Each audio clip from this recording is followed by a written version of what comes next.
Chapter 7. What Happened at the Front Door. "Now, slave, how long am I to wait for my chariot?" thundered the witch. Uncle Andrew cowered away from her. Now that she was really present, all the silly thoughts he had while looking at himself in the glass were oozing out of him. But Aunt Letty at once got up from her knees and came over to the center of the room. "And who is this young person, Andrew, may I ask?" said Aunt Letty in icy tones. "Distinguished foreigner, very important person," he stammered. "Rubbish!" said Aunt Letty, and then, turning to the witch, "Get out of my house this moment, you shameless hussy, or I'll send for the police." She thought the witch must be someone out of a circus, and she did not approve of bare arms. "What woman is this?" said Jadis. "Down on your knees, minion, before I blast you."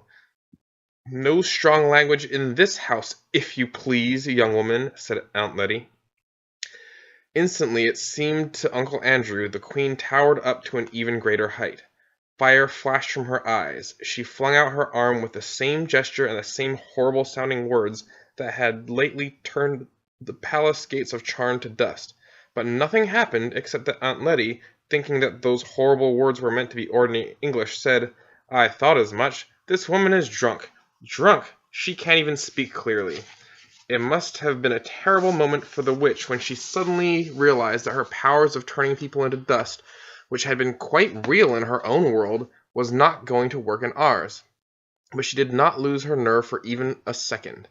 Without wasting a thought on her disappointment, she lunged forward, caught Aunt Letty around the neck and the knees, raised her high above her head as if she had been no heavier than a doll, and threw her across the room. While Aunt Letty was still hurtling through the air, the housemaid, who was having a beautifully exciting morning, put her head in at the door and said, "If you please, sir, the Ansom's come." "Lead on, slave," said the witch to Uncle Andrew. He began muttering something about regrettable violence. Must really protest. But a single glance from Jadis he became speechless.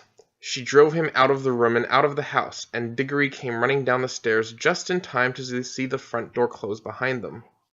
"Jiminy," he said, "she's loose in London, and with Uncle Andrew. I wonder what on earth is going to happen now." "Oh, Master Diggory," said the housemaid, who was really having a wonderful day, "I think Mrs. Ketterly's hurt herself somehow." So they both rushed into the drawing-room to find out what had happened.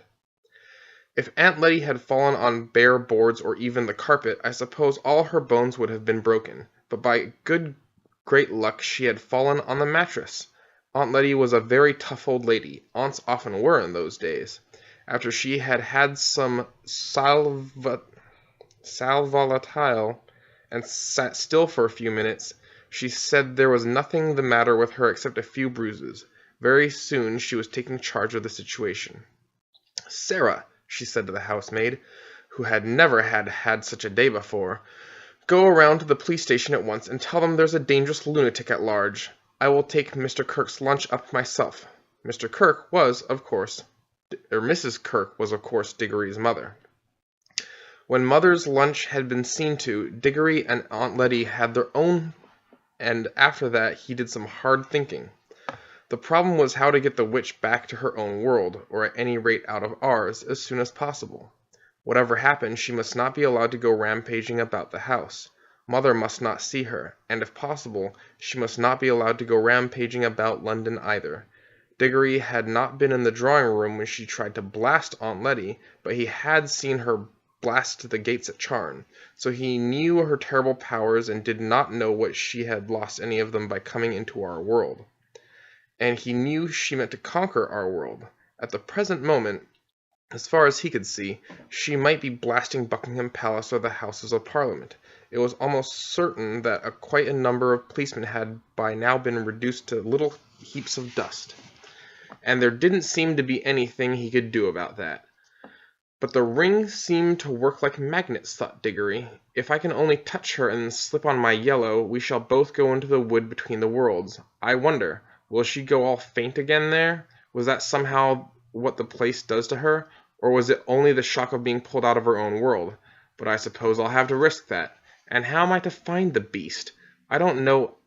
I don't suppose Aunt Letty would let me go out, not unless I said where I was going, and I haven't got more than 2 pence. I'll need any amount of money for buses and trams if I went looking all over London. Anyways, I haven't the faintest idea where to look. I wonder if Uncle Andrew is still with her." It seemed in the end that the only thing he could do was wait and hope that Uncle Andrew and the witch would come back. If they did, he must rush out and get hold of the witch and put on his yellow ring before she had a chance to get into the house. This meant that he must watch the front door like a cat watching a mouse's hole. He dared not leave his post for a moment. So he went into the dining room and glued his face, as they say, to the window. It was a bow window from which you could see the steps up to the front door and see up and down the street, so that no one could reach the front door without your knowing. "I wonder what Polly's doing," thought Diggory. He wondered about this a good deal as the first slow half-hour ticked on. But you need not wonder, for I am going to tell you. She had gone home for her dinner with her shoes and stockings very wet, and when they asked her where she had been and what on earth she had been doing, she said she had been out with Diggory Kirke. Under further questioning, she said she had got her feet wet in a pool of water, and that the pool was in a wood. Asked where the wood was, she said she didn't know. Asked if it was in one of the parks, she said truthfully enough that she supposed it might be a sort of park. From all of this, Polly's mother got the idea that Polly had gone off, without telling anyone, to some part of London she didn't know, and gone into a strange park and amused herself jumping into puddles. As a result, she was told that she had been very naughty indeed, and that she wouldn't be allowed to play with that Kirke boy any more if anything of the sort ever happened again. Then she was given dinner with all the nice parts left out, and sent to bed for 2 solid hours. It was a thing that happened to one quite often in those days. So, while Diggory was staring out of the dining-room window, Polly was lying in bed, and both were thinking how terribly slowly the time could go. I think, myself, I would rather have been in Polly's position. She had only to wait for the end of her 2 hours, but every few minutes Diggory would hear a cab or a baker's van or a butcher's boy coming around the corner and think, "Here she comes," and then find it wasn't. And in between those false alarms, for what would seem like hours and hours, the clock ticked on, and one big fly, high up and far out of reach, buzzed against the window. It was one of those houses that got very quiet and dull in the afternoon, and always seemed to smell of mutton. During his long watching and waiting, one small thing happened which I shall have to mention because something important came of it later on. A lady called with some grapes for Diggory's mother, and as the dining-room door was open, Diggory couldn't help overhearing Aunt Letty and the lady as they talked in the hall. "What lovely grapes!" came Aunt Letty's voice. "I'm sure if anything could do her good, these would. But poor dear little Mabel, I'm afraid it would need fruit from the land of youth to help her now. Nothing in this world will do much." Then they both lowered their voices and said a lot more that he could not hear. If he had heard that bit about the land of youth a few days ago, he would have thought Aunt Letty was just talking without meaning anything in particular, the way grown-ups do, and it wouldn't have interested him. He almost thought so now, but suddenly it flashed upon his mind that he now knew, even if Aunt Letty didn't, that there really were other worlds, and that he himself had been in one of them. At that rate, there might be a real land of youth somewhere. There might be almost anything. There might be fruit in some other world that would really cure his mother. And well, you know how it feels when you first begin hoping for something that you want desperately badly. You almost fight against the hope because it's too good to be true. You've been disappointed so often before. That was how Diggory felt. But it was no good trying to throttle this hope. It might, really, it might just be true. So many odd things had happened already, and he had the magic rings. There must be worlds you could get through every pool in the wood. He could hunt through them all, and then mother well again. Everything right again. He forgot all about watching for the witch. His hand was already going into the pocket where he kept the yellow ring, when all at once he heard the sound of galloping. "Hello, what's that?" thought Diggory. "Fire engine. I wonder what house is on fire. Great Scott, it's coming here. Why, it's her." I needn't tell you who he meant by her. First came the hansom.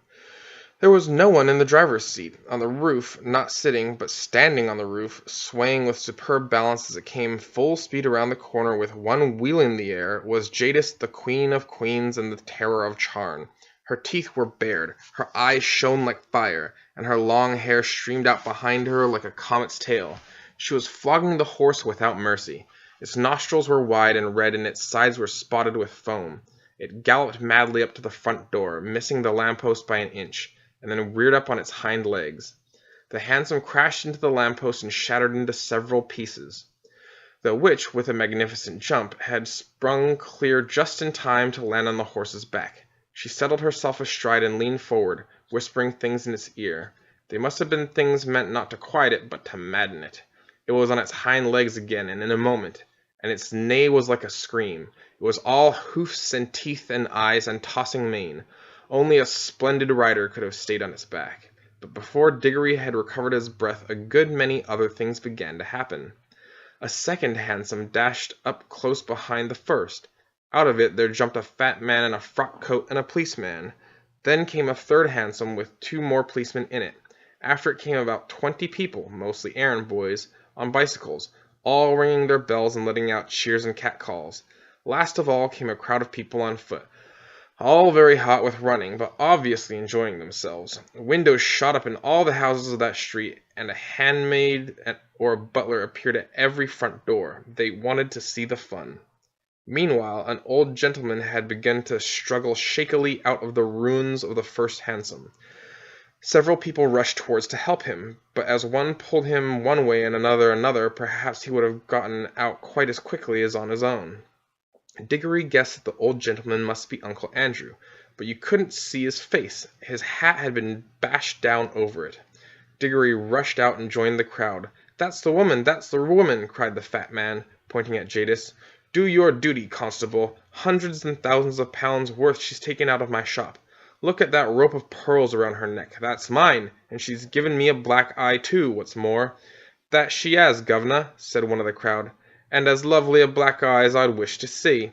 Beautiful bit of work that must have been, governor. Ain't she strong, then? You ought to put a nice raw beefsteak on it, mister. That's what it wants," said a butcher's boy. "Now then," said the most important of the policemen, "what's all this 'ere?" "I tell you she," began the fat man when somebody else called out. "Don't let the old cove in the cab get away. He put her up to it." The old gentleman, who was certainly Uncle Andrew, had just succeeded in standing up and was rubbing his bruises. "Now then," said the policeman, turning to him, "what's all this?" "Whumple, pommy, shumph," came Uncle Andrew's voice from inside the hat.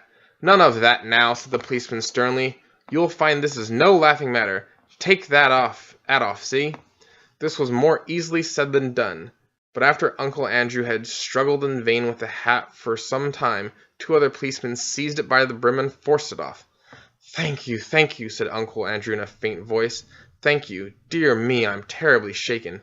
If somebody could give me a small glass of brandy." "Now you attend to me, if you please," said the policeman, taking out a very large notebook and a very small pencil. "Are you in charge of that there young woman?" "Look out!" called several voices, and the policeman jumped a step backwards just in time. The horse had aimed a kick at him which would probably have killed him. Then the witch wheeled the horse round so that she faced the crowd and its hind legs were on the footpath. She had a long, bright knife in her hand and had been busily cutting the horse free from the wreck of the hansom. All this time Diggory had been trying to get into a position from which he could touch the witch. This wasn't at all easy because on the side nearest to him there were too many people, and in order to get round to the other side he had to pass between the horse's hooves and the railings of the area that surrounded the house, for the Ketterleys' house had a basement. If you knew anything about horses, and especially if you had seen what a state that horse was in at the moment, you will realize that this was a ticklish thing to do. Diggory knew lots about horses, but he set his teeth and got ready to make a dash for it as soon as he saw a favorable moment. A red-faced man in a bowler hat had now shouldered his way into the front of the crowd. "Hi, policeman," he said. "That's my horse what she's sitting on, same as my cab she's made matchwood of." "One at a time, please, one at a time," said the policeman. "But there ain't no time," said the cabby. "I know that horse better than you do. 'Tain't an ordinary horse. His father was a hofficer's charge in the cavalry, he was, and if the young woman goes on exciting him, there'll be murder done. Here, let me get at him." The policeman was only too glad to have a good reason for standing further away from the horse. The cabby took a step nearer, looked up at Jadis, and said in a not unkindly voice, "Now, missy, let me get at his head, and you could just get off. You're a lady, and you don't want all these roughs going for you, do you? You want to go home and have a nice cup of tea and a lay down quite light. Then if you feel ever so much better. At the same time he stretched out his hands toward the horse's head with the words, "Steady, Strawberry, old boy, steady now." Then for the first time the witch spoke.